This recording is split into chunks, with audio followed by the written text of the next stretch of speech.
Звучи малко клиширано, 100% ще прозвучи клиширано, обаче в началото на лятото имах някакъв сън, в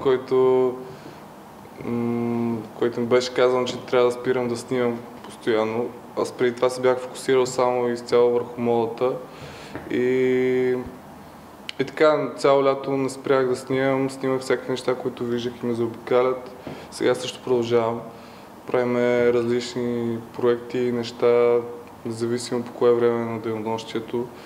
И така лека по лека събравяме някакъв материал, който според мен трябва да отлежи, да направим добра селекция и да се покаже на хората в някаква различна от модната светлина. Имаме един приятел от Лондон, Йово. С него спишем от 3 години в една социална мрежа Behance. И той дойде в началото на лятото, запознахме се. И тогава ми показа няколко лични фотографа. Джой Малицовиц и Coin. Още един фотограф. Те бяха някакви супер агресивните по време на снимките си на улицата и някакси ме вдъхнови и това нещо, как да кажа, видях някаква възможност да излезна от комфортната си зона, защото по принцип съм супер интровертен и реших, че като имам контакт с хората на улиците и си говоря с тях и се опитвам да им обясня защо и как ще ги снимам, ще израсна лично по някакъв начин като личност. И взе, че ми хареса, се получаваха все по-добри неща. Не ограничавам фотографията с модна или улична, за мен това е някакъв изкуствен начин на изразяване. Така че гледам да се забавлявам максимално, да извличам максимум от всяка ситуация. Така се случва и с този вид фотография.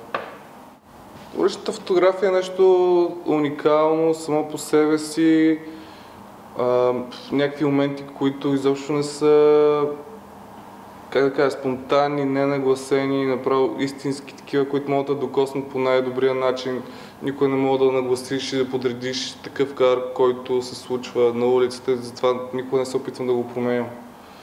И мисля, че това е нещо, което ми дава много вдъхновение за останалата ми работа и се опитвам да ги миксирам двете неща, ако е възможно, за да добия някаква стойност с модната сесия, комбинирана с красотата на модната сесия, комбинирана с реалността от улиците и ситуацията на хората. Мисля си, че хората все повече и повече търсят нови гледни точки и отиват на изток, даже вие сте тук за да направите някакъв проект за България и навсякъде има какво да се покаже, навсякъде има красота. Мисля, че тук има нови възможности и хоризонти, които могат да се вият и да дадат отговори на някакви въпроси, които не можеш да намериш на друго место.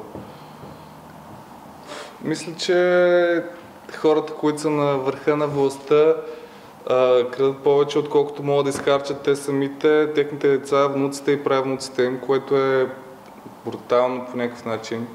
И изкуството е някакъв начин да покажеш на света по по-интересен, как да кажа, по-красив начин това, което се случва тук. Надявам се и мисля, че тепърва това нещо ще се оцени. Смисъл, аз го оценям като такова, обаче тепърва хората ще видят, че тук има интересни ситуации, случки и зад тях всичките омачкани физиономии и хора, които са по улицата, има някаква светлина и някаква надежда, която в даден момент ще наделее над тази цялата мръстия и ще стане по-добре за всички. И мисля, че този момент е близо и затова искам в момента да го запечатам, да го запазя по някакъв начин.